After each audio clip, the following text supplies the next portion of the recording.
এটা হচ্ছে আমার ফ্যান ফলোয়ারদের জন্য আর ভাই বেগারদের জন্য, যারা মেজবান পছন্দ করেন তাদের জন্য বলি। এটা হচ্ছে আমি যেটা আছি এটা চট্টগ্রামে একটা মেজবানের একটা ব্রাঞ্চ, বুঝছেন, মেজবানের একটা ব্রাঞ্চ। বাট এদের খাবার কোয়ালিটি এত পরিমাণ খারাপ যা বলার মতো না।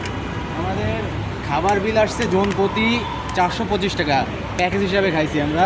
তা ভাইদের মুখে শুনে যারা আমরা সবাই একসাথে খাইছি। ভাই বন্ধু, খাবার কোয়ালিটি কেমন ছিল বন্ধু? কেমন ছিল খাবার কোয়ালিটি? খুবই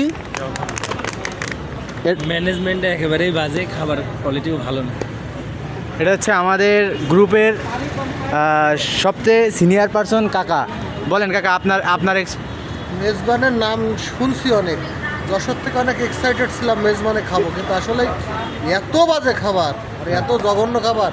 তো চাইতে আমার যশোরের ফুটপাতের হোটেলগুলো ভালো খাবার রান্না করে। আর এটা হচ্ছে আমাদের গ্রুপের প্রধান শহীদুল ভাই। সব থেকে বাজে আমি মনে করি ওর থেকে ওই যে বললাম ছি, ওই চাচা বললো ছি বাজে এর থেকে ওই যে আগের দিন কোন জায়গায় খেলো।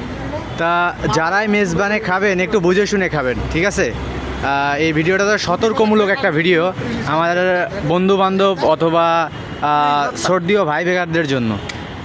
মেজবান এখন বর্তমানে শুধু নামে চলে, এদের খাবার কোয়ালিটি এত পরিমাণ বাজে যা বলার মতো না।